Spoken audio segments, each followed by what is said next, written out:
Que ta parole éclaire mes pas. Je te suivrai, Seigneur, car tu es le chemin. Fais-moi connaître tes volontés. En toi j'ai mis ma foi, tu restes près de moi. Le Seigneur soit avec vous. Évangile de Jésus-Christ selon saint Luc. Gloire à toi, Seigneur. En ce temps-là, les publicains et les pécheurs venaient tous à Jésus pour l'écouter. Les pharisiens et les scribes récriminaient contre lui en disant « Cet homme fait bon accueil aux pécheurs et il mange avec eux. » Alors Jésus leur dit cette parabole. Un homme avait 2 fils.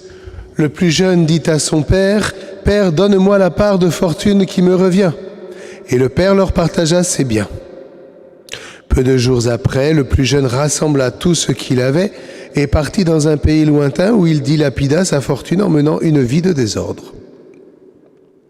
Il avait tout dépensé quand une grande famine survint dans ce pays et il commença à se trouver dans le besoin. Il alla s'engager auprès d'un habitant de ce pays qu'il envoya dans les champs pour garder les porcs. Il aurait bien voulu se remplir le ventre avec les gousses que mangeaient les porcs, mais personne ne lui donnait rien. Alors il rentra en lui-même et il se dit « Combien d'ouvriers de mon père ont du pain en abondance et moi, ici, je meurs de faim.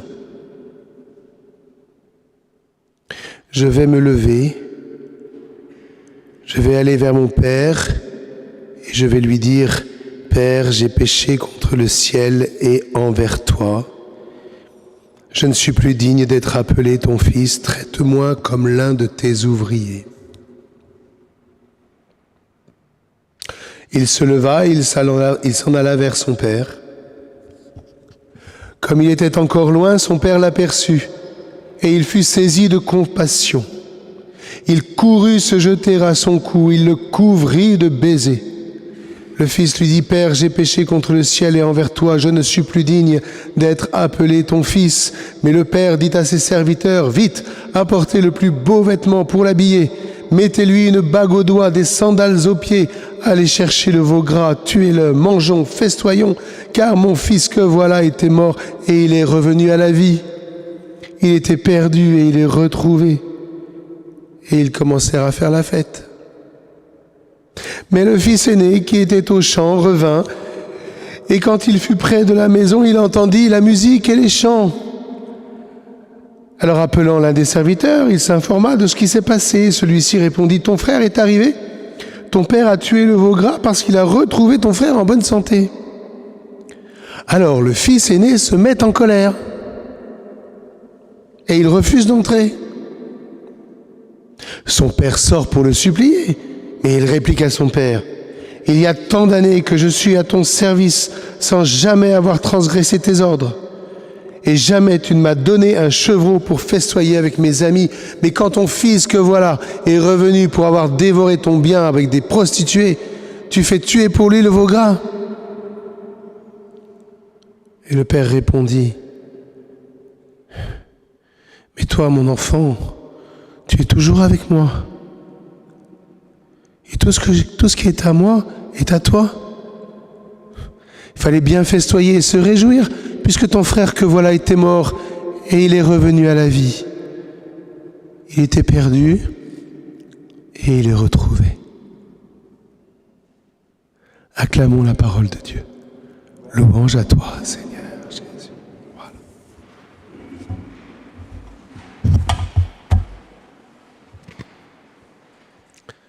Alors, voyez, toute la Bible, c'est ça.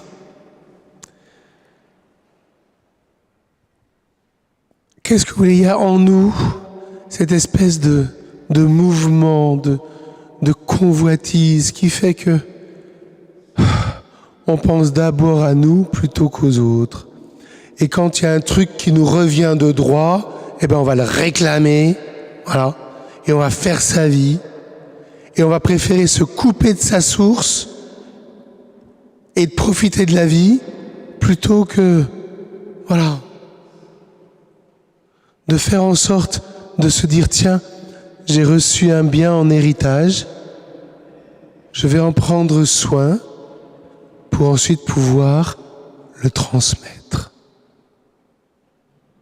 Voilà. Je nais, c'est ma naissance. Dans ma naissance, j'ai un héritage. Pendant ma vie, je cultive cet héritage. Et ensuite, je meurs et je transmets. Et ça, c'est le fil de la vie. Il n'y a pas à se révolter. Il n'y a pas à se dire c'est pas juste. Au contraire, c'est très juste, puisqu'on ne garde rien pour nous-mêmes. Voilà, c'est tout. Et c'est ce qu'avait besoin de comprendre le fils prodigue. Le fils prodigue, il a cru qu'il avait toujours raison, qu'il avait toujours tout compris. Alors, il a fait comme il a voulu. Comme aujourd'hui, souvent, on fait comme on veut. Et on ne pense pas à ceux qui viennent. Et le bon Dieu lui dit, voilà, moi j'ai créé ce monde pour vous l'offrir en héritage. Et ce que je vous demande, c'est de le faire fructifier. C'est pas de le consommer. Aujourd'hui, tout nous pousse, surtout la jeune génération que j'ai devant moi, là, tout nous pousse à consommer et à hyper consommer, à consommer encore. C'est-à-dire, je prends pour moi. Tant qu'il y a quelque chose à prendre, je le prends. Après, on verra. Après, ce sera peut-être la guerre, ce sera peut-être les choses, mais au moins, j'aurai profité. Ben non.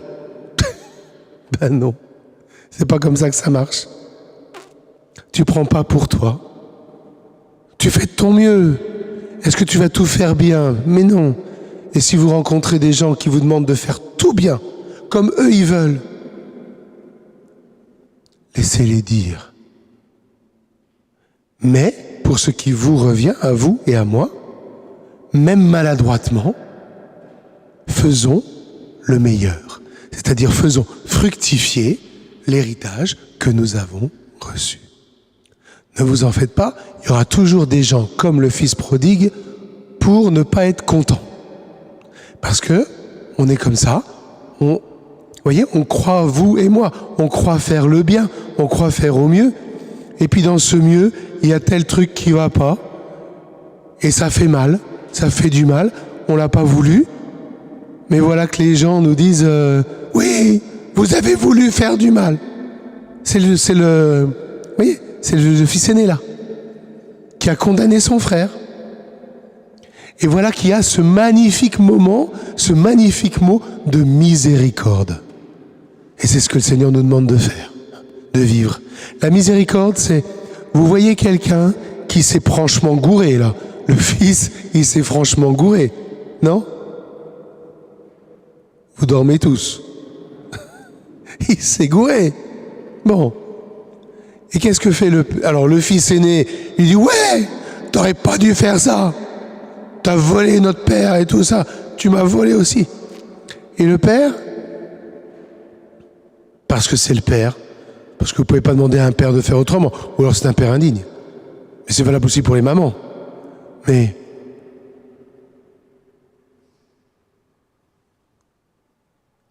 il peut pas condamner. Ce qui réjouit un père, ce n'est pas ce que fait le bien ou ce que fait de mal son fils. Ce qui réjouit un père, c'est que ses enfants soient vivants, non? Non? Même s'il va en prison, même s'il fait pique-pendre, au moins il est vivant. Et je vais poser sur lui un regard qui va continuer à lui dire « Je sais ce que tu as fait, mais mon fils, tu es mon fils et je t'aime. Et tu vas te relever. » Non? C'est comme ça que ça se passe normalement. Et bien c'est ce que nous demande de faire le Seigneur. On peut être quelquefois très énervé, on peut être très excité, on peut être blessé de ce que font les uns et les autres. Mais n'empêche que quand l'autre est devant moi, ce que me demande Jésus, c'est de poser sur lui un regard de miséricorde. Et pour moi, vous pouvez bien bouffer tout le chocolat que vous voulez pendant le carême, ça n'a aucune importance. Ce qui importe dans le carême, c'est qu'on partage la miséricorde. Et si dans votre vie, vous avez quelqu'un que vous ne supportez pas, qui est votre ennemi, qui je ne sais pas quoi, ce que vous demande le Seigneur aujourd'hui, avec sa force, c'est d'exercer la miséricorde. Je vous dis pas d'aller vous plonger dans ses bras, mais au minimum, quand vous avez une parole sur lui, que ce ne soit pas une parole de critique, mais une parole de bienveillance, parce que même chez ceux qui font le pire mal, il y a toujours du bien. Si vous faites ça, alors là, vous pourrez vous présenter à Pâques en disant « Ah oui, Seigneur, je veux m'attacher à toi, parce que tu me redonnes la vie, tu me jettes dans les bras du Père, et j'ai enfin compris ce que vivre, rayonner, voulait dire. Alors Seigneur, je veux vivre cette Pâques avec toi. » Amen.